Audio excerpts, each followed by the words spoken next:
Hello प्यारे बच्चों, कैसे हैं आप। मैं डॉक्टर सुशील, आपका फिजिक्स में हेल्प चैनल में तहे दिल से स्वागत करता हूं। आजकल हम कर रहे हैं क्लास 12 की केमिस्ट्री को, उसका कर रहे हैं चैप्टर नंबर 5 जो कि है पृष्ठ रसायन यानी कि सरफेस केमिस्ट्री। प्यारे बच्चों, आज का टॉपिक बहुत इंपॉर्टेंट है। यह हमारा एनसीईआरटी का टॉपिक है 5.4.4 जो कि है कोलाइड बनाना यानी कि प्रिपरेशन ऑफ कोलाइड। आप जानते हैं हम एनसीईआरटी के प्रत्येक टॉपिक को पॉइंट टू पॉइंट कर रहे हैं, जिससे कोई भी पॉइंट आपका छूटने ना पाए। एनसीईआरटी आपकी अच्छे से कंप्लीट होगी तो न केवल ये बोर्ड एग्जाम बल्कि कॉम्पिटिटिव एग्जाम्स के लिए भी आपके लिए बहुत फ्रूटफुल होगी। तो स्टार्ट करते हैं हमारे इस टॉपिक को। कोलाइड क्या होता है, हम पहले डिटेल में चर्चा कर चुके हैं पिछले वीडियोज में। कोलाइड हम कह सकते हैं एक ऐसा विलियन होता है जो कि वास्तविक विलियन, जिसे हम ट्रू सॉल्यूशन कहते हैं, उसके कणों से इसके कणों का आकार क्या होता है, बड़ा होता है, जबकि दूसरे को हम कहते हैं निलंबन यानी कि सस्पेंशन।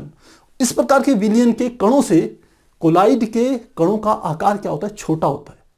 और कोलाइड के कणों का आकार कितना होता है, वो होता है 1 नैनोमीटर से लेकर के 1000 नैनोमीटर के बीच में। ये सारी बातें हम पीछे डिटेल में कर चुके हैं कोलाइड के बारे में।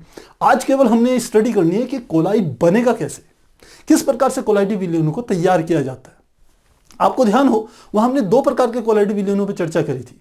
एक करी थी द्रवरागी और दूसरा था द्रव विरागी।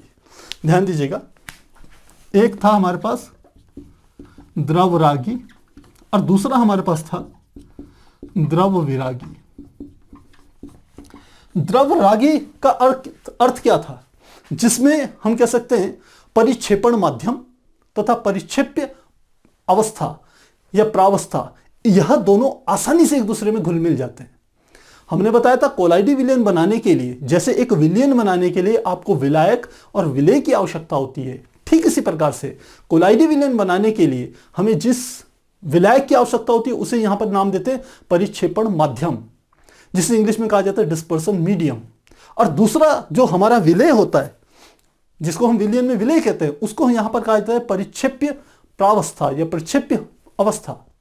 तो परिक्षेप्य प्रावस्था, जिसको हम विलयन के संदर्भ में विलेय कहते हैं, इन दोनों को यदि मिला दिया जाता है, परिक्षेपण प्रावस्था तथा परिक्षेप्य माध्यम को यदि आपस में मिलाते हैं तो हमारे पास क्या बन जाता है, कोलाइडी विलयन की रचना हो जाती है।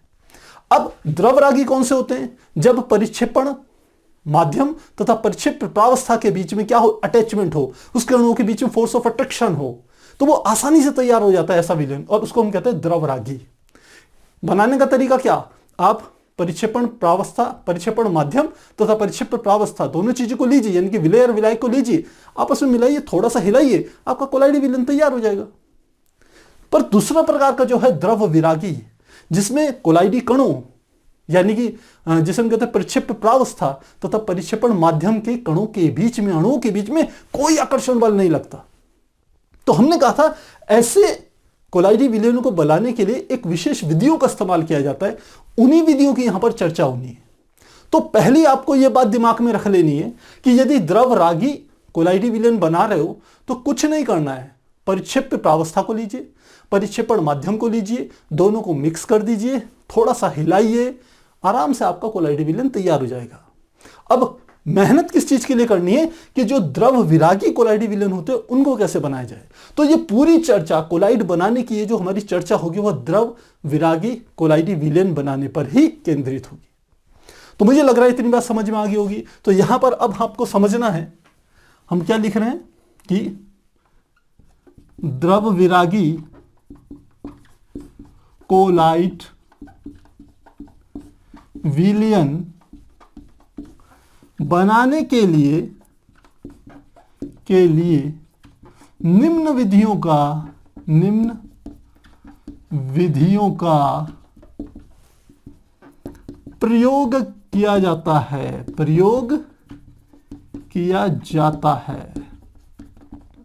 तो कौन कौन सी आती है इसमें, सबसे पहले हम ले रहे हैं रासायनिक विधि।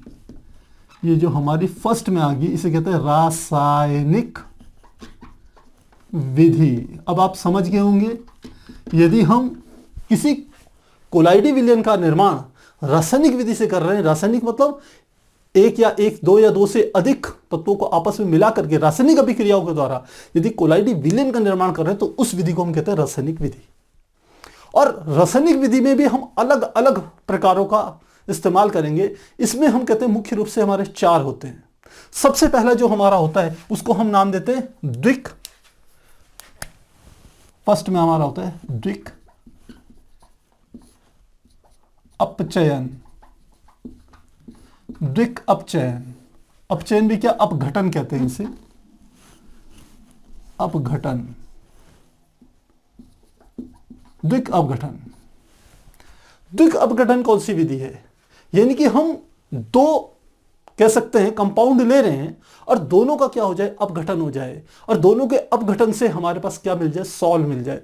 सॉल इसका मतलब है परिक्षेपण, परिक्षेप्य प्रावस्था हमें प्राप्त हो जाए। उसे किसी परिक्षेपण माध्यम में डालेंगे तो हमारा कोलाइडी विलीन तैयार हो जाएगा।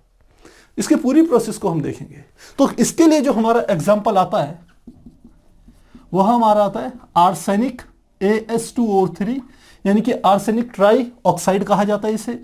इसकी जब क्रिया करवाते हैं हम हाइड्रोजन सल्फाइड के साथ, तो हमारे पास जो सोल मिलता है वो आर्सेनिक सल्फाइड का मिलता है, इसका सॉल मिलता है, ध्यान रखिएगा ये एक सॉल है। और साथ में हमारे को क्या मिल जाता है, जल मिल जाता है। साथ में रिएक्शन को यदि हम संतुलित करें तो इसको इस प्रकार से लिख सकते हैं। अब बात आती है आखिर ये क्या क्या चीजें हैं और कैसे काम कर रही है। हमने कहा द्विक अपघटन, यानी कि दो चीजों का यहां अपघटन एक साथ होगा। ये क्या चीजें हैं? हमने कहा ये arsenic, arsenic try oxide, oxide, ये हाइड्रोजन, हाइड्रोजन सल्फाइड, सल्फाइड, दो चीज। ये हमारे पास क्या मिल गया ये, और यहां पर हम क्या कर रहे हैं, द्विक अपघटन कर रहे हैं। आप चाहें तो यहां लिख सकते हैं, ये आ गया आर्सेनिक, आर्सेनिक, और इसको लिखते हैं सल्फाइड, और यह तो आप जानते हैं क्या है, जल। तो रिएक्शन को हमने नाम भी लिख लिए सब चीजों के, जिससे आपको बाद में दिक्कत ना हो। अब देखिए क्या हो रहा है, ये दो जो हमारे पास ये जो कंपाउंड है आर्सेनिक ऑक्साइड का जो कंपाउंड है, इसमें आर्सेनिक क्या है, धनावेशित, और ऑक्सीजन क्या है, ऋणावेशित। यहां हाइड्रोजन क्या है, धनावेशित, और सल्फर क्या है, ऋणावेशित। अब ये किस प्रकार से क्रिया करेंगे, यदि इस धन के साथ ये मिल जाए आपस में और इस वाले धन के साथ ये मिल जाए आपस में, तो इसका भी हम कह सकते हैं अपघटन हो रहा है, और इसका भी क्या हो रहा है, अपघटन हो रहा है। क्योंकि दो का एक साथ अपघटन हो रहा है, इसीलिए इस हम कह सकते हैं जो रासायनिक विधि होती है कोलाइडल विलयन बनाने की, इसको हम क्या कह देते हैं, द्विक अपघटन विधि कहते हैं। और यहां पर क्या मिल रहा है आपके पास, यहां पर आर्सेनिक सल्फाइड का आपके पास सॉल मिल रहा है। सॉल मतलब वो छोटे छोटे कण जिसे हम परिक्षेप्य प्रावस्था कहते हैं, उसे परिक्षेपण माध्यम में डालने पर कोलाइडी विलयन तैयार हो जाता है। तो एक तो हमारे पास ये आ गया। सेकंड जो दूसरी विधि होती है जिसको हम कहते हैं ऑक्सीकरण विधि, रासायनिक विधि के अंदर दूसरा नाम आता है ऑक्सीकरण का। इसका अर्थ है यहां पर किसी एक हम कह सकते हैं किसी कंपाउंड के एक कंपोनेंट का क्या हो रहा है, ऑक्सीकरण हो रहा है। तो क्या ले रहे हैं, इसका एग्जांपल यदि हम लें तो ये H2S हाइड्रोजन सल्फाइड जो हमने यहां पर लिखा है, इसकी यदि हम क्रिया कराएं सल्फर डाइऑक्साइड से या फिर ब्रोमीन से, तो क्या होता है, ये क्या बना देता है, सल्फर का सॉल बना देता है, और साथ में किसका निर्माण हो जाता है, जल का निर्माण होता है। यदि रिएक्शन को संतुलित करेंगे तो यहां पर हमारा 3 आ जाएगा, यहां पर हमारा 2 आ जाएगा, और यहां पर भी हमारा क्या आ जाएगा, 2। अब यहां समझिए आखिर किस चीज का ऑक्सीकरण हो रहा है। आपको ध्यान हो, हमने आपको बताया था कि कोई भी कंपाउंड जो होता है उसकी कुल ऑक्सीकरण संख्या 0 होती है, यानी कि वह हम कह सकते हैं निरावेशित तरीके का होता है। तो अब हाइड्रोजन सल्फाइड की यह देखिए कि हाइड्रोजन की ऑक्सीकरण संख्या क्या है और सल्फाइड की क्या है। हाइड्रोजन की ऑक्सीकरण संख्या +1 होती है, क्योंकि यहां 2 है तो इसकी ऑक्सीकरण संख्या क्या है, +2। तो H2S को हम कह सकते हैं उदासीन होने के लिए जो S यहां पर सल्फाइड सल्फर है, इसकी ऑक्सीकरण संख्या क्या होनी चाहिए, -2। अब हमने कहा सल्फर की ऑक्सीकरण संख्या -2 है। अब यहां सल्फर का सॉल बन रहा है, ये क्या बन रहा है, सल्फर का सॉल तैयार हो रहा है। तो यहां ऑक्सीकरण का क्या अर्थ होता है, ऑक्सीकरण मतलब जब किसी तत्व की ऑक्सीकरण संख्या में वृद्धि होती है तो इस घटना को हम क्या कहते हैं, ऑक्सीकरण कहते हैं। यहां पर देखिए ये +2 है, ये -2 है, तो यहां से ये सल्फर का जब ऑक्सीकरण होगा तो इसकी ऑक्सीकरण संख्या में वृद्धि होगी। यहां पर कोई दूसरा तत्व तो है नहीं, तो इसकी ऑक्सीकरण संख्या कितनी है, 0। तो ये -2 से 0 पर जा रहा है, इसका मतलब ऑक्सीकरण संख्या में वृद्धि हो रही है। इसका अर्थ है यहां सल्फर का क्या हो रहा है, ऑक्सीकरण हो रहा है, और इस घटना में क्या बना रहा है, सल्फर का सॉल बन रहा है। तो यही हमारी क्या है, ऑक्सीकरण विधि है। तीसरी विधि को यदि हम कहें, जिसे हम इसकी उल्टी विधि कहते हैं अपचयन विधि, अपचयन। और अपचयन जिसे इंग्लिश में रिडक्शन कहा जाता है, अपचयन का अर्थ होता है यदि ऑक्सीकरण संख्या में कमी हो तो क्या कहते हैं हम, उसको कहते हैं अपचयन होना। तो ठीक इसी के समान है। इसके लिए हम एग्जांपल ले सकते हैं, जैसे AuCl3, जिसे हम गोल्ड क्लोराइड कहते हैं या गोल्ड ट्राइक्लोराइड कह सकते हो। इसकी जब क्रिया कराते हैं हम फॉर्मेल्डिहाइड के साथ, यानी कि HCHO, और साथ में हम ले लेते हैं जल, तो क्या तैयार होता है? एक तो इसमें हमारे पास मिलता है गोल्ड का सॉल मिलेगा प्यारे बच्चों, एक तो गोल्ड का क्या मिल गया, सॉल मिल गया, ये ध्यान रखना। साथ में हमें मिलता है फॉर्मिक एसिड यानी कि HCOOH, ये मिल जाता है, और साथ में हमारे को मिलता है HCl यानी कि हाइड्रोक्लोरिक अम्ल। तो इस समीकरण को यदि संतुलित करें तो हम ऐसे लिख सकते हैं, यहां पर 6 आ जाएगा, यहां पर हमारा आ जाता है 2 आ जाता है, यहां पर 3 आ जाएगा, और यहां पर कितना आ जाएगा, 3 आ जाएगा। तो ये हमारी समीकरण क्या होगी, संतुलित हो गई। अब इसमें अपचयन कैसे हो रहा है, क्योंकि Au का सॉल्व बन रहा है, गोल्ड का सॉल्व बन रहा है, तो गोल्ड का अपचयन होगा। कैसे होगा, यहां पर ध्यान दीजिए, ये AuCl3 है यानी कि गोल्ड ट्राइक्लोराइड है, गोल्ड ट्राइक्लोराइड, यह है फॉर्मेल्डिहाइड, डिहाइड, ये क्या है, जल, आप जानते हैं। यहां पर क्या बन रहा है, Au का सोल्ट, गोल्ड का सोल्ट, गोल्ड सॉल। ये क्या चीज है, मैंने कहा ये फॉर्मिक अम्ल है, फॉर्मिक अम्ल। और ये आप जानते हैं HCl क्या है, हाइड्रोक्लोरिक अम्ल, हाइड्रोक्लोरिक अम्ल।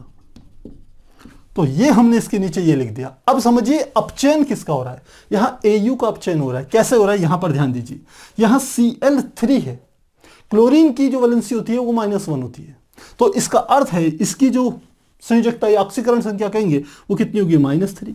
इसका अर्थ है गोल्ड की कितनी होगी, गोल्ड की +3 होगी।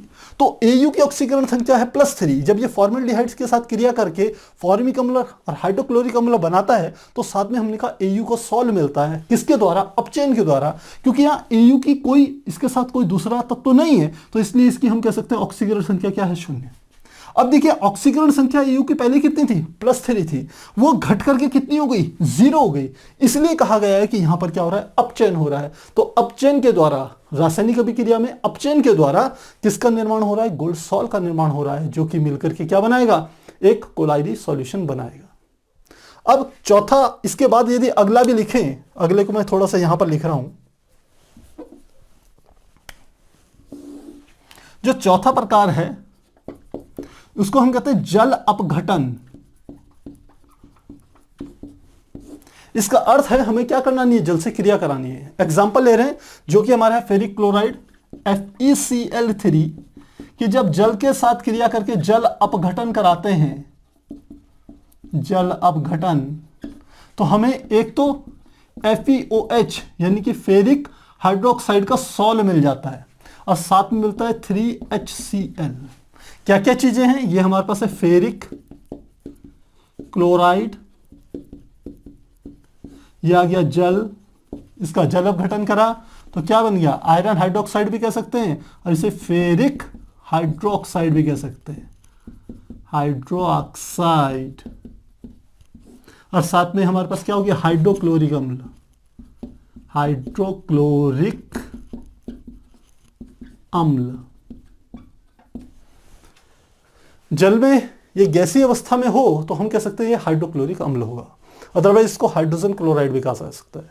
तो प्यारे बच्चों ये 4 तरीके हैं जिसके द्वारा रासायनिक अभिक्रिया के द्वारा हम द्रव विरागी कोलाइडी विलयनों का निर्माण करते हैं।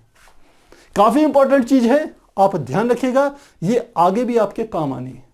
तो आपको प्रत्येक रिएक्शन का पता होना चाहिए, क्यों हो रही है यह भी ध्यान रखिए। यहां द्विक अपघटन इसलिए हो रहा है कि आर्सेनिक का भी अपघटन हो रहा है। यहां ये किसके साथ मिल रही है, सीधे जाकर के सल्फर के साथ मिल रही है, धन वाला ऋण के साथ जाएगा, और ये जो हाइड्रोजन है ये ऑक्सीजन के साथ मिल रही है, तो दोनों का अपघटन हो गया, इसलिए इसको कहते हैं द्विक अपघटन। सेकंड मैंने कहा था ऑक्सीकरण। ऑक्सीकरण संख्या में क्या होता है, किसी एक तत्व की ऑक्सीकरण संख्या में यदि वृद्धि हो तो हम कहते हैं उसका ऑक्सीकरण हो रहा है। तो यहां हम देख रहे हैं सल्फर का ऑक्सीकरण हो रहा है, इसकी यहां पर ऑक्सीकरण संख्या जो है वो कितनी -2, जबकि इधर जाकर के जब इसने सॉल्व बनाया तो इसकी ऑक्सीकरण संख्या कितनी होगी 0, तो ऑक्सीकरण संख्या में वृद्धि हुई, इसलिए इसका ऑक्सीकरण हो रहा है सल्फर का। तीसरा हमने कहा अपचयन विधि। अपचयन विधि में हम देखते हैं ऑक्सीकरण संख्या में कमी होती है। तो यहां पर क्या है, यहां पर हमारे पास गोल्ड है, गोल्ड का हम क्लोरीन के साथ मिलकर के गोल्ड ट्राइक्लोराइड बन रहा है। फॉर्मेल्डिहाइड और जल के साथ जब इसकी क्रिया करते हैं अपचयन के लिए, तो हम देखते हैं Au जिसका ऑक्सीकरण संख्या +3 है, इधर जाकर के जब इसका सॉल्व बनता है तो इसकी ऑक्सीकरण संख्या कितनी होगी 0। तो यहां देख रहे हैं +3 से 0 जा रहा है, ऑक्सीकरण संख्या में कमी हो रही है, इसलिए ये क्या है, अपचयन की क्रिया हो रही है। और साथ ही जो बाकी जो रिएक्शंस हम कह सकते हैं, बाकी कंपोनेंट बनते हैं, कंपाउंड बनते हैं, उनको फुलफिल करा के। और ऐसे यहां पर है, ये जल अपघटन हो रहा है, सीधे फेरिक क्लोराइड का जल अपघटन कराएंगे तो फेरिक हाइड्रोक्साइड बन जाएगा और साथ में क्या बन जाएगा, हाइड्रोक्लोरिक अम्ल बन जाएगा। तो आसान है, थोड़ी सी आपको ध्यान देना है, यहां पर जो नाम है उसी के अकॉर्डिंग क्या करनी है। और ऐसा नहीं कि केवल इनके एक एक एग्जाम्पल है, ये हमने एनसीईआरटी के एग्जाम्पल लिए हैं, इसके बहुत सारे ऐसे एग्जाम्पल है। तो आप इसे एक बार नोट कीजिए, फिर हम आगे कंटिन्यू करेंगे।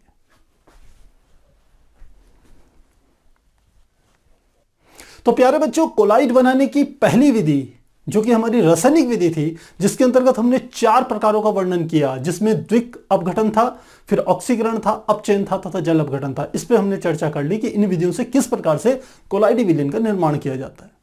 अब हमारा जो दूसरा तरीका है कोलाइडी विलयन बनाने का, किसका ध्यान रखिएगा, ये द्रव विरागी वालों की हमारे पास बात कर रहे हैं, द्रव रागी का नहीं। द्रव रागी का हमने बताया सीधे आपको परिक्षेप्य प्रावस्था तथा परिक्षेपण माध्यम को आपस में मिलाइए, थोड़ा सा घुमाइए, हिलाइए उसे, वो बन जाता है। तो द्रव विरागी के पे हम चर्चा कर रहे हैं कि उनका कोलाइडी विलयन कैसे बनता है, क्योंकि उसमें परिक्षेपण जो माध्यम होता है उसके कणों तथा परिक्षेप्य प्रावस्था के कणों के बीच में किसी प्रकार का आकर्षण बनने लगता। तो दूसरी विधि जो है वो है विद्युत अपघटन या ब्रेडिंग आर्क विधि। ध्यान से समझिए, बहुत इंपॉर्टेंट है, एग्जाम्स में बहुत बार पूछी जाती है ये चीज। तो क्या चीज होती है इसमें हम एक इस प्रकार से एक पात्र लिया और इस पात्र में हमने क्या करा कि 2 हम छड़े लगा लेते हैं। मान लो हम गोल्ड की छड़े लगा रहे हैं, गोल्ड सॉल बना रहे हैं हम, यानी कि सोने के सॉल का निर्माण करना चाह रहे हैं, तो गोल्ड की 2 छड़े लगा दी। यह भी हमारी गोल्ड की छड़ है, यह भी गोल्ड की छड़ है, और इसको हमने एक विलयन में डाला, और यह हमारे पास जो विलयन है यह मान लेते हैं जल है। तो हमने कहा यह क्या है, जल। और ये जो छड़े हैं ये हमारे पास क्या है, ये भी हमारे पास गोल्ड की छड़ है, और यह भी हमारे पास जो छड़ है वो किसकी है, गोल्ड की। अब इन दोनों गोल्ड की छड़ों को हम कनेक्शन कर देते हैं किसी हाई वोल्टेज की बैटरी के साथ। तो यहां हमने यहां से इसको जोड़ा, positive negative positive negative positive negative positive negative, और यहां से इसको इस प्रकार से ऐसे हमने जोड़ दिया। ये क्या है, उच्च वोल्टता की बैटरी, यानी कि लिख लेते हैं उच्च वोल्टता बैटरी के साथ या सोर्स के साथ इसको जोड़ दिया। अब यह दोनों जल के भीतर एक दूसरे से कुछ दूरी पर रखी हुई है, अल्प दूरी पर रखी हुई है। तो जब इनमें हाई वोल्टेज से इनको जोड़ा जाएगा तो ये छड़ें क्या हो जाएंगी, हीटेड हो जाएंगी, गर्म हो जाएंगी, और जल के भीतर इनके बीच में एक आर्क प्रोड्यूस होगा। आर्क मतलब एक चिंगारी। जैसे आपने देखा होगा जब बिजली कड़कती है तो क्या होती है, एक बिजली की लकीर सी बनती है। वैसा तब होता है जब 2 हम कह सकते हैं ऐसे पॉइंट हो जिनके बीच में वोल्टेज डिफरेंस बहुत ज्यादा हो, तो एक आर्क निकलती है, चिंगारी निकलती है, जो एक पोल से या आप कह सकते हैं किसी एक इलेक्ट्रोड से दूसरे इलेक्ट्रोड तक पहुंचती है। तो यहां पर भी एक चिंगारी निकलती है इस प्रकार से, ये, और ये हमारी क्या है, हमने कहा ये आर्क या चिंगारी, ये आर्क या चिंगारी है जो ये निकली है यहां से, और ये निकलती है। तो क्या होता है, जब यहां का तापमान इन दोनों छड़ों का, जो कि गोल्ड की छड़ है, इनका तापमान ज्यादा होता है, तो ये क्या होती है, वेपराइज होनी शुरू होती है। वेपराइज मतलब इनमें बर्निंग होती है, मतलब ये एक प्रकार से हम कह सकते हैं जल जाती है, और इनसे क्या होती है, वेपराइजेशन शुरू होता है। वेपराइजेशन मतलब इनके गोल्ड के छोटे छोटे कण निकल के ऊपर जाकर के वाष्पित होना शुरू हो जाते हैं। तो यहां से क्या निकल रहे हैं, गोल्ड के छोटे छोटे कण निकल रहे हैं, ये गोल्ड के छोटे छोटे कण निकल गए।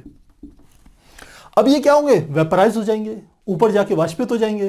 तो हमको तो क्या बनाना है, हमारे को तो सॉल्यूशन बनाना है ना, कैसा, कोलाइडी सॉल्यूशन। तो यदि ये वाष्पित हो जाएंगे तो कोलाइडी सॉल्यूशन कहां बनेगा, तो इसके लिए ये कोशिश की जाती है कि ये वाष्पित ना हो।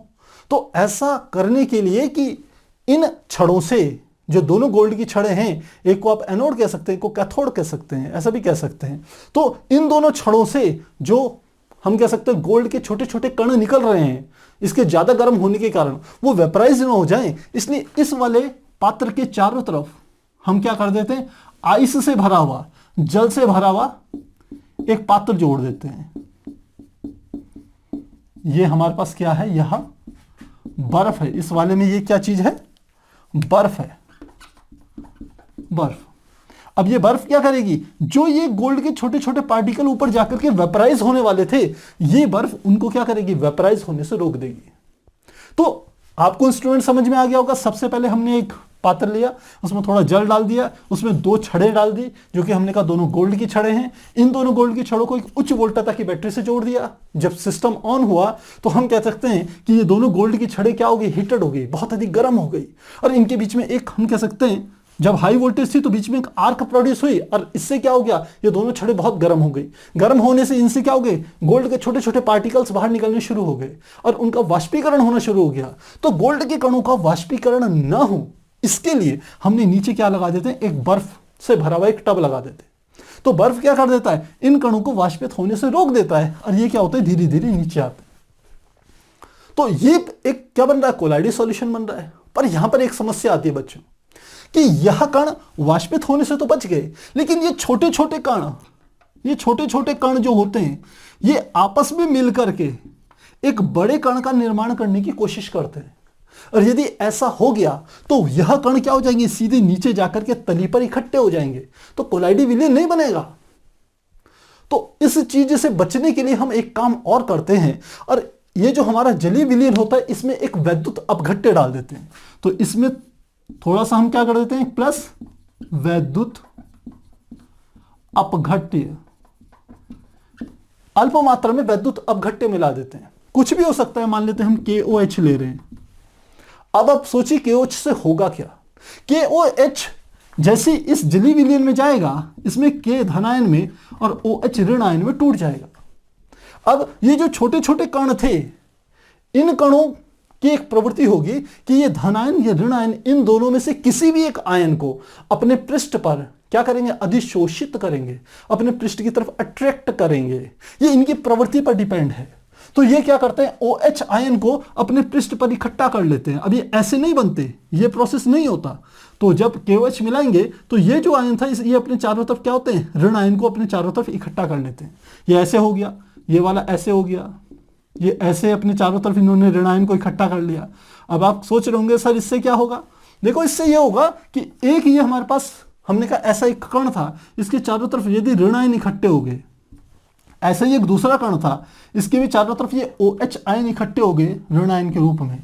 तो अब यह एक दूसरे के पास नहीं आएंगे, क्योंकि इनके बाहर पृष्ठ पर जो आवेश संचित है, आवेश जमा हुआ है, ऋणावेश, वह इसमें भी वही सेम है, ऋणावेशित है। इस वाले कण पर भी क्या है, ऋणावेशित। ये दोनों एक दूसरे को प्रतिकर्षित करेंगे तो एक दूसरे से चिपकेंगे नहीं, और जब चिपकेंगे नहीं तो इस प्रकार से बड़े कण का निर्माण नहीं करेंगे, और यह हमारा जो सॉल्यूशन बनेगा, ये हमारा कोलाइडी विलयन तैयार हो जाएगा। तो काफी आसान विधि है। इसको ब्रेडिंग आर्क विधि इसलिए कहा जाता है क्योंकि इसमें आर्क प्रोड्यूस हो रहा है, चिंगारी प्रोड्यूस होती है। क्यों होती है, क्योंकि इन गोल्ड की दोनों छड़ों को हमने हाई वोल्टेज की बैटरी से कनेक्ट कर दिया है, इसलिए इनकी वोल्टेज डिफरेंस इनके बीच का काफी ज्यादा हो जाता है, जिससे चिंगारी प्रोड्यूस होती है। और ये छड़ें हमने कहा बहुत अधिक गर्म हो जाती है, जिससे गोल्ड के छोटे छोटे पार्टिकल वाष्पित होना शुरू हो जाते हैं। इस छड़ से बाहर निकल के वाष्पित होना शुरू होते हैं। उनको वाष्पीकरण से रोकने के लिए हमने नीचे क्या लगा दी, एक दूसरा टब लगाकर, बर्तन लगा के उसमें बर्फ भर दी, जो इन छोटे छोटे कणों को वाष्पित होने से रोक दे। फिर हमने कहा सेकंड प्रॉब्लम ये थी कि वाष्पित होने से तो रुक गया, कहीं ये आपस में मिल करके बड़े कणों का निर्माण न कर दे, और यह कण नीचे की हम कह सकते हैं तली पर जाके इकट्ठे ना हो जाए। यदि ऐसा होगा तो हमने कहा फिर कोलाइडी विलयन नहीं बनेगा। तो क्या होगा, इस चीज से बचने के लिए हमने इस जल के भीतर थोड़ा सा वैद्युत अपघट्य मिला देते हैं। फॉर एग्जाम्पल मैंने कहा KOH मिला दिया, आप कोई भी बना सकते हैं, AgNO3 मिला दीजिए, कोई समस्या नहीं है। तो वो मिलाया, तो ये जो हमारे छोटे छोटे जो सॉल होते हैं, इनको हम क्या कहते हैं, छोटे छोटे कणों को, ये गोल्ड सॉल बन गए ना, ये वाले, ये जो कण क्या बन गए, इनको आप कह सकते हो गोल्ड सॉल।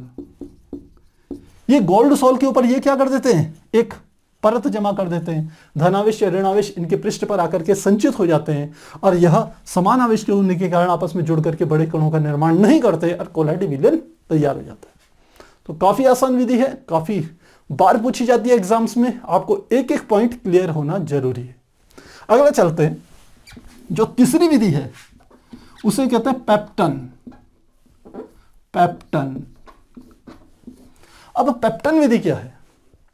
पेप्टन विधि में यह माना जाता है कि जब किसी विलयन में कोई ताजा ताजा कोई अवक्षेप तैयार होता है। अवक्षेप क्या होता है? हम कह सकते हैं कुछ झाग जैसा ऐसा मटेरियल होता है जो कि रिएक्शन बनने के बाद तुरंत क्या हो जाता है, धीरे धीरे नीचे की ओर जाकर के बैठ जाता है। काफी बार आपने देखा होगा, जैसे हम लोग दवाइयां यूज करते हैं ना, जैसे कफ सिरप या इस तरीके की दवाइयां यूज करते हैं, तो आपने देखा होगा बहुत बार जब कोई चीज ज्यादा पुरानी हो जाती है तो वो क्या हो जाती है, उसमें ऊपर ऊपर पानी रह जाता है, कुछ नीचे की ओर जाकर के बैठ जाता है। तो ठीक इसी प्रकार से कुछ रिएक्शंस जो होती हैं उसमें कुछ मटेरियल नीचे जाकर के बैठ जाता है, झाग जैसा मटेरियल होता है, उसी को हम क्या कहते हैं, अवक्षेप कहते हैं। तो जब हमारे पास कोई एक ताजा अवक्षेप हो और वहीं पर हम क्या कर दें, थोड़ा सा वैद्युत अपघट्य मिला दें और साथ में यदि जल मिला दें, तो इन तीनों को मिलाने से क्या हो जाता है, एक कोलाइडी विलयन तैयार हो जाता है। तो क्या क्या बात करी हमने कहा किसी ताजे अवक्षेप में थोड़ा वैद्युत अपघट्य तथा जल मिलाने पर एक क्या बन जाएगा, कोलाइडी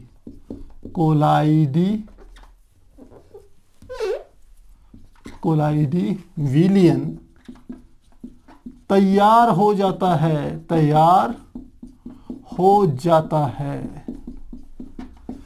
अब आप एक बात सोचिए, चलिए जल तो हमने तीन चीजें कही ना इसमें, एक हमने कहा ताजा अवक्षेप, दूसरा हमने कहा कम मात्रा में वैद्युत अपघट्य और तीसरा हमने कहा जल। अब देखिए ये जल तो एक प्रकार से आप समझ लीजिए परिक्षेपण माध्यम हो गया, जो कि कोलाइडी विलयन का एक हिस्सा हो गया, समझ लीजिए। ये अवक्षेप भी ठीक है, अवक्षेप के छोटे छोटे पार्टिकल्स होंगे, पर सोचिए वैद्युत अपघट्य क्यों मिलाया जाता है? वैद्युत अपघट्य को मिलाने का ठीक वही कारण है जो कि हमने आपको यहां पर समझाया था। जब कोई ताजा अवक्षेप बनता है तो उस अवक्षेप के छोटे छोटे कण भी आपस में संयुक्त होकर के धीरे धीरे बड़े कणों का निर्माण करके बर्तन की तली पर जाने शुरू हो जाते हैं। उनको इस क्रिया से रोकने के लिए कि छोटे छोटे कण आपस में संयुक्त होकर के बड़े कणों का निर्माण न करें, बड़े कण होंगे तो उनका वेट ज्यादा हो जाएगा, तो वो बर्तन की तली की तरफ जाएंगे गुरुत्वाकर्षण बल के कारण। तो इस चीज को रोकने के लिए हम क्या कर देते हैं, वैद्युत अपघट्य डाल देते हैं। अब यहां पर वैद्युत अपघट्य का चयन इस हिसाब से किया जाता है कि जो हमारा ताजा अवक्षेप बन रहा है वह क्या चीज है। सपोज एग्जांपल ले रहे हैं, मान लेते हैं यहां पर कि जो ताजा अवक्षेप बन रहा है वो हमारा है AgCl का, सिल्वर क्लोराइड का है। तो हम वैद्युत अपघट्य एक ऐसा लेंगे जिसमें कि या तो Ag हो या Cl हो, एक ऐसे वैद्युत अपघट्य का चयन करते हैं। तो हमने वैद्युत अपघट्य के रूप में मान लेते हैं सिल्वर नाइट्रेट ले लिया, AgNO3 ले लिया और साथ में आप जानते हैं जल तो होगा ही, ये जल तो हमने ले लिया। अब क्या होगा, ये AgCl के छोटे छोटे कण हैं जो ताजे अवक्षेप में है। अब ये आपस में संयुक्त होकर बड़ा कण न बनाए, इस चीज के लिए हमने वैद्युत अपघट्य जोड़ दिया। अब वैद्युत अपघट्य में Ag क्या है, धनावेशित, NO3 क्या है, ऋणावेशित, ये आयन है। जब ये जल में जाएंगे, इस जल में जाएंगे ये AgNO3, तो Ag अलग हो जाएगा, NO3 अलग हो जाएगा। जब ये अलग अलग होंगे तो क्या होगा, ये जो AgCl था इसका जो एक कण था, इसी के बगल में एक दूसरा कण भी है, मैंने कहा वो भी क्या है, AgCl का है।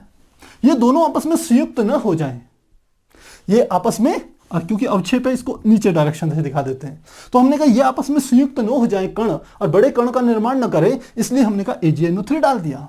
तो इसके पृष्ठ पर हम कह सकते हैं या तो धनावेश या ऋण आवेश क्या हो जाता है, आकर के संचित हो जाता है। एक ही प्रकार के आवेश को ये क्या करता है, प्रेफरेंस देता है, वरीयता देता है किसी भी। अब वो हम आगे डिस्कस करेंगे कि किस प्रकार से वरीयता प्रदान करता है। तो यह यहां पर क्या करता है, अपने पृष्ठ पर धन आवेश को इकट्ठा कर लेता है, यानी कि Ag इसके पृष्ठ पर आकर के अधिशोषित हो जाता है, पृष्ठ पर इकट्ठा हो जाता है इन कणों के। तो इस प्रकार से यहां पर भी इकट्ठा हो गया। अब समझ सकते हैं इसके पृष्ठ पर भी पूरा धनावेश, इसके पृष्ठ पर भी धनावेश, तो अब ये एक दूसरे के समीप नहीं आने वाले, ये अलग अलग रहेंगे। और इन कणों का जो आकार होता है वो 1 नैनोमीटर से लेकर के 1000 नैनोमीटर के बीच में होता है। और यही हमारा क्या हो जाता है, कोलाइडी कणों का आकार, कोलाइडी कणों का आकार होता है। और इस प्रकार से ये क्या बन जाते हैं, एक कोलाइडी विलयन की रचना करते हैं। तो प्यारे बच्चों, यहां हमने मुख्य रूप से 3 विधियों का जिक्र किया कोलाइडी विलयन बनाने के लिए। पहली रासायनिक विधि थी जिसके अंदर 4 विधियां थी। पहली थी हमारी द्विक अपघटन, दूसरी थी ऑक्सीकरण, तीसरी अपचयन और चौथी थी जल अपघटन। दूसरी विधि जिसको कि हमने कहा विद्युत अपघटन या ब्रीडिंग आर्क विधि थी, उसके द्वारा भी हम कोलाइडी विलयन बनाते हैं, उसकी भी डिटेल हमने यहां पर चर्चा कर ली। जो तीसरा प्रकार है विद्युत कोलाइडी विलयन बनाने का, वह हमारा होता है पेप्टन विधि। और पेप्टन विधि में हमने कहा कोई ताजा अवक्षेप है, उसमें हम यदि थोड़ा सा वैद्युत अपघट्य और थोड़ा सा जल मिला दें तो उससे कोलाइडी विलयन तैयार होता है। तो हमने इसका एग्जांपल लिया कि क्यों ताजे अवक्षेप में वैद्युत अपघट्य मिलाया जाता है, इसका क्या कारण है, इस पर हमने यहां पर पूरी चर्चा कर ली। तो मुझे लगता है अब आपको कोलाइडी विलयन बनाने की हम कह सकते हैं जो टॉपिक है वो अच्छे से क्लियर हो गया होगा। तो आप इसे नोट कीजिए, फिर हम आगे कंटिन्यू करेंगे।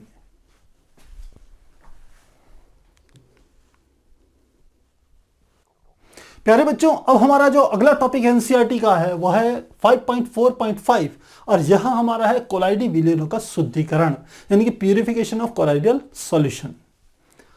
कोलाइडल सॉल्यूशन जो हमको मिलते हैं, जो हमने इससे पहले जो 3 विधियों का आपके पास जिक्र किया, चाहे वो रासायनिक विधि रही हो चाहे अन्य विधियां रही हो, उन सब में जो हमें कोलाइडी विलयन मिलता है वो शुद्ध अवस्था में प्राप्त नहीं होता। उसमें हम कह सकते हैं जरूरत से ज्यादा वैद्युत अपघट्य होते हैं, जरूरत से ज्यादा कुछ दूसरे तत्व के हम कह सकते हैं अणु होते हैं।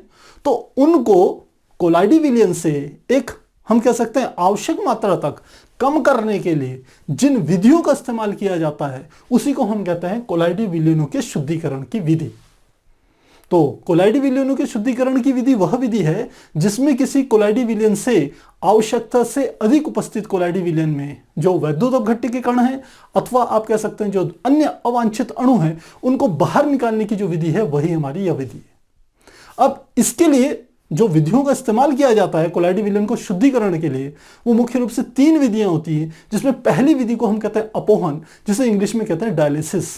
तो अपोहन तो हो सकता है आपने सुना ना हो, पर डायलिसिस आपने जरूर सुना होगा। ये मेडिकल फील्ड में यूज किया जाता है कि जब किसी व्यक्ति की हम कह सकते हैं कुछ किडनियां जो कि ब्लड प्यूरिफिकेशन करती है, यदि वह डैमेज हो जाती है तो ब्लड प्यूरिफिकेशन के लिए उसको कुछ समय बाद हॉस्पिटल में जाकर के अपना ब्लड क्या करना पड़ता है, प्यूरिफाई करना पड़ता है।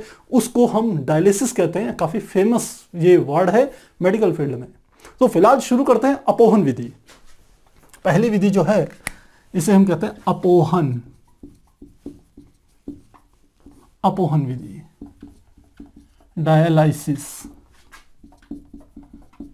डायलिसिस। तो क्या होती है अपोहन विधि? कुछ नहीं करना प्यारे बच्चों, बस छानना ही है। हमने कहा हमारे पास हमने कोई एक बर्तन लिया, इस तरीके का एक बर्तन लेते हैं, यहां पर हमने ये कर दिया और यहां से हमने क्या करें, एक लेते हैं अर्धपारगम्य झिल्ली, जिसे इंग्लिश में सेमी परमेबल मेम्ब्रेन कहा जाता है। अर्धपारगम्य झिल्ली जिसका जिक्र हमने सॉल्यूशन वाले विलयनों वाले चैप्टर में किया था। ये एक ऐसी झिल्ली होती है कि कुछ छोटे छोटे कणों को तो क्या करती है, पार कर देती है, अपने भीतर की ओर से दूसरी तरफ भेजने के लिए हम कहते हैं परमिशन दे देती है। लेकिन यदि कण थोड़े बड़े हों तो उन्हें दूसरी तरफ जाने से, झिल्ली के दूसरी तरफ जाने से क्या करती है, रोक देती है। ये बिल्कुल वैसे ही है जैसे आप घरों में छन्नियां इस्तेमाल करते हैं। आप चाय छानने की छन्नी यूज करते हैं ना, जब चाय बन जाती है तो आप छन्नी लगा करके ऊपर से चाय डालते हैं तो चाय तो नीचे चली जाती है और जो चाय पत्ती होती है वो क्या हो जाती है, उस छन्नी में इकट्ठी हो जाती है। बिल्कुल वैसे ही है। या फिर आपने देखा होगा वो आटा छानने की छन्नियाँ होती हैं, उसका इस्तेमाल किया जाता है। या कभी आपने देखा होगा जल को बहुत, जल में यदि मिट्टी हो या कुछ अन्य हम कह सकते हैं वैसे पदार्थ हो, पदार्थ क्या मतलब कुछ जैसे छोटे छोटे किसी चीज़ों के कण हो, तो उसके शुद्धिकरण के लिए भी हम क्या करते हैं, कपड़ा लगाते हैं, कपड़े के ऊपर जल डालते हैं, मोटे मोटे कण वहाँ रुक जाते हैं और हम कहते हैं नीचे की ओर हमारे पास जल आ जाता है। तो ये सारी के सारी फिल्ट्रेशन मेथड है, ठीक उसी का इस्तेमाल हम यहां पर कर रहे हैं। तो यहां पर क्या यूज करते हैं, ये हमारी होती है, ये होती है हमारी अर्ध पारगम्य झिल्ली, ये होती है हमारी अर्ध पारगम्य झिल्ली। और इसके भीतर जो होता है, यह हम कह सकते हैं ये हमारे पास कोलाइडी सॉल्यूशन होता है, कोलाइडी विलियन होता है। यह हमारे पास क्या है, कोलाइडी विलियन। अब इस विलियन में, कोलाइडी विलियन में हम कह सकते हैं कोलाइडी कण तो होंगे ही, कोलाइडी विलियन, साथ में वैद्युत अपघट्य भी होगा, क्योंकि हमने देखा था इससे पहले दोनों वीडियो में वैद्युत अपघट्य प्रचुर मात्रा में डाला जाता है, जिससे वो छोटे छोटे कण आपस में संयुक्त होकर के बड़े कणों का निर्माण न कर लें और वह नीचे ना चली जाए तली में, तो कोलाइडी सॉल्यूशन नहीं बनेगा। तो वहां पर हम वैद्युत अपघट्य डालते थे, तो वैद्युत अपघट्य भी यहां आवश्यकता से अधिक मात्रा में उपस्थित है। इसके भीतर कोलाइडी विलियन प्लस अशुद्धि लिख लेते हैं, अशुद्धि। अब हम इसे एक ऐसे पात्र में डालते हैं जिस पात्र में हमने क्या कर रखा है, जल भरा हुआ है। इसको यहां तक भर देंगे,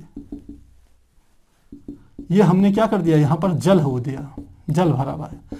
और भरा हुआ भी क्या है, जल को हम क्या कर रहे हैं, इस वाले कॉर्नर से जल भीतर जा रहा है, यहां से जल क्या करेगा, भीतर जाएगा, और इस वाले हिस्से से जल क्या होगा, बाहर आएगा, जल बाहर की ओर निकलेगा। तो जब ये जल बाहर आता है तो अपने साथ साथ, क्योंकि जल यहां से फ्लो कर रहा है, जब फ्लो कर रहा है तो जल का जो फ्लो होता है वह भी क्या करेगा, इस अर्धपारगम्य झिल्ली पर एक प्रकार से दबाव डालेगा, जिससे इसके भीतर से वे कण जो कि कोलाइडी विलियन के नहीं है, वे कण क्या हो जाएंगे, बाहर आ जाएंगे और जल के साथ बह करके यहां से बाहर निकल जाएंगे। अब आप में से बहुत बच्चों के दिमाग में आ रहा होगा, सर वैद्युत अपघट्य के कण निकल जाएंगे, अशुद्धियां निकल जाएगी, लेकिन ये कोलाइडी विलियन के कण क्यों नहीं निकलेंगे? क्योंकि प्यारे बच्चों इसलिए नहीं निकलेंगे क्योंकि कोलाइडी विलियन के जो कणों का आकार होता है वो ट्रू सॉल्यूशन की अपेक्षा काफी बड़ा होता है। हमने बताया था जो कोलाइडी कण होते हैं उनका आकार 1 नैनोमीटर से लेकर के 1000 नैनोमीटर के बीच होता है। यह वैद्युत अपघट्य के कणों से काफी बड़ा है, या हम कह सकते हैं जो छोटे छोटे अन्य अणु होते हैं उनकी अपेक्षा काफी बड़ा है।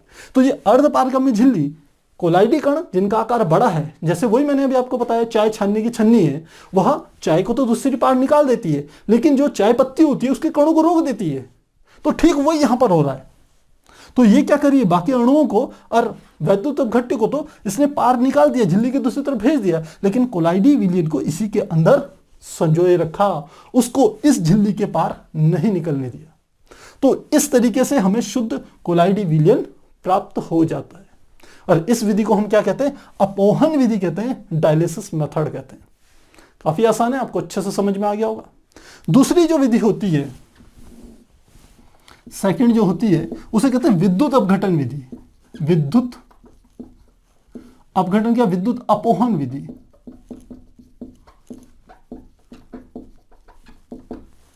विद्युत अपोहन विधि देख भी लेते हैं एनसीईआरटी की किताब में किस टाइटल से इसको रखा गया है।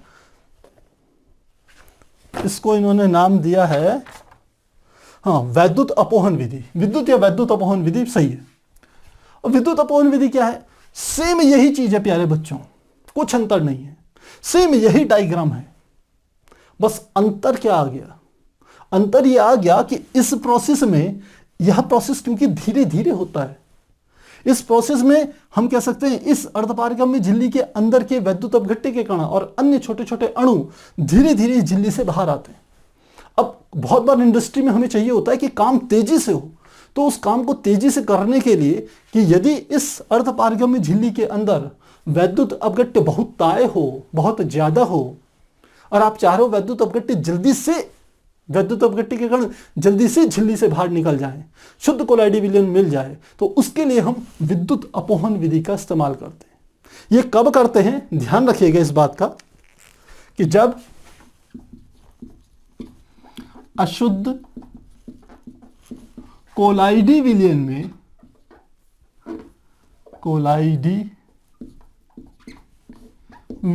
में अशुद्धि के रूप में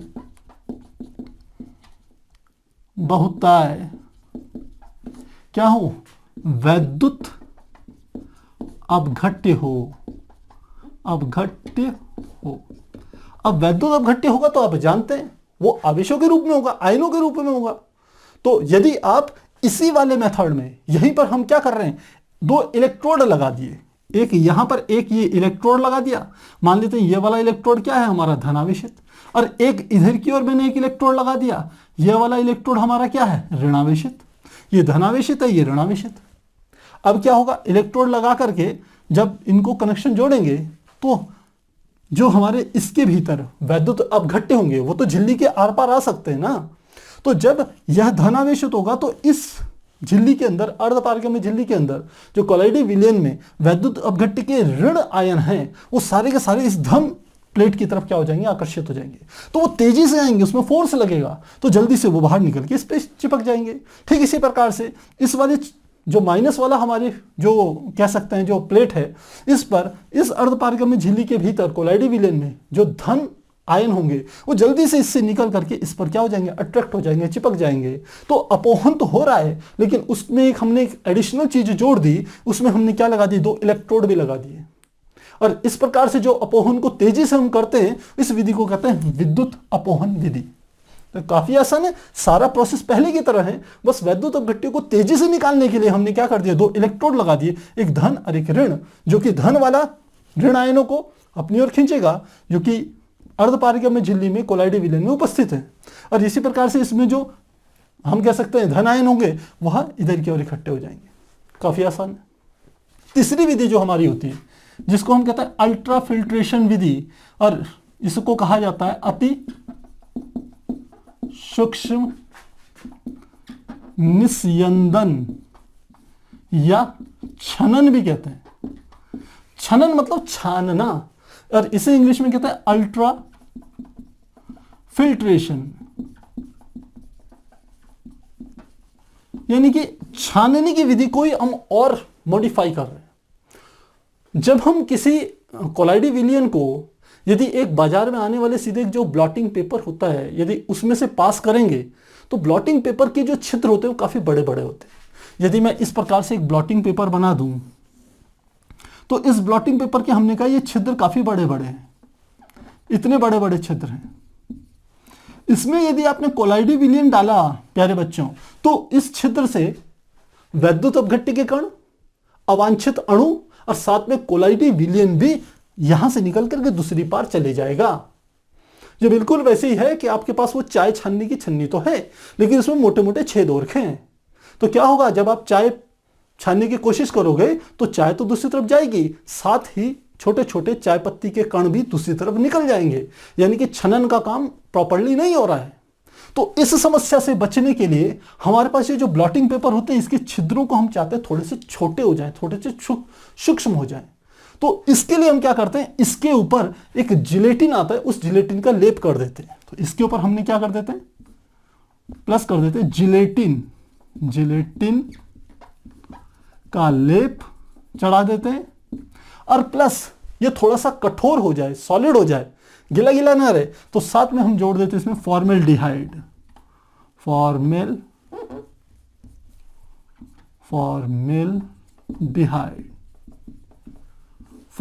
जोड़ देते हैं, जिससे ये क्या हो जाता है, जिलेटिन इन छिद्रों को थोड़ा सा छोटा कर देता है। छोटा कैसे करेगा, इसके ऊपर लेयर चढ़ा देगा तो ये इस प्रकार से हो जाएंगे, ये इस प्रकार से बना देंगे। जिलेटिन ने ये काम कर दिया तो अब इसके अंदर के छिद्र क्या हो गए, छोटे हो गए।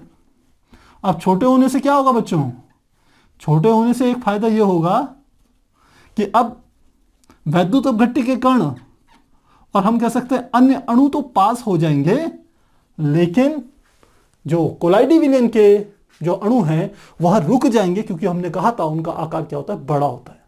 तो क्या करना है, जिलेटिन का लेप लगा के साथ ही उसको कठोर करने के लिए हम फॉर्मेल्डिहाइड में डुबा करके उसको सुखा लेते हैं, जिससे हमारा ब्लॉटिंग पेपर बिल्कुल सॉलिड सा हो जाता है। अब इस पे आप ऊपर से डालिए, आसानी से क्या होगा, जो हमारा कोलाइडी विलेन है वो ऊपर रह जाएगा और जो बाकी चीजें हैं, वैद्युत उपघट्टी के कण हैं और अन्य अवांछित अणु हैं, वो दूसरी तरफ निकल जाएंगे। तो इस प्रकार से हम क्या कर सकते हैं, कोलाइडी विलयनों का शुद्धिकरण कर सकते हैं। काफी आसान है, बहुत इजी है, कठिन प्यारे बच्चों बिल्कुल नहीं है। बस मेन बात है आपको फोकस करना है, आपको ध्यान देना है। तो प्यारे बच्चों, मुझे लगता है आज हमने दो चीजें समझी। पहला तो कोलाइडी विलयन बनाते कैसे हैं, और वहां पर ध्यान दीजिएगा इस बात को, फिर बोल रहा हूं, वहां पर तो बोला ही था कि वह जो सारी विधियां हमने बताई है वो बताइए द्रव विरागी, जो ऐसे कोलाइडी विलयन जिसमें हमने कहा था परिक्षेप्य प्रावस्था तथा परिक्षेपण माध्यम के जो अणु हैं वो एक दूसरे से किसी प्रकार का फोर्स ऑफ अट्रैक्शन नहीं रखते। तो ऐसे द्रव विरागी कोलाइडी विलयनों को बनाने के लिए हमने विधियों का जिक्र किया था वहां पर। जबकि द्रव विरागी तो मैंने कहा था परिक्षेप्य प्रावस्था तथा परिक्षेपण माध्यम को आपस में मिलाइए, थोड़ा सा हिलाइए, द्रव रागी वैद्युत कोलाइडी विलयन तैयार हो जाते हैं। तो एक हमने कोलाइडी विलयनों को बनाना, और सेकंड कोलाइडी विलयनों का किस प्रकार से शुद्धिकरण किया जाता है, उनके भीतर से कैसे अवांछित वैद्युत अपघट्य के कणों को निकाला जाए, साथ ही अन्य अणुओं के अन्य शुद्धियां भी निकाली जाए, इसके लिए यहां हमने 3 विधियों का जिक्र किया। मुझे उम्मीद है आपको अच्छे से समझ में आया होगा। यदि कहीं पर आपका कोई डाउट हो तो कमेंट बॉक्स में जरूर लिखिएगा। मिलते हैं अगली क्लास में, तब तक के लिए गुड बाय।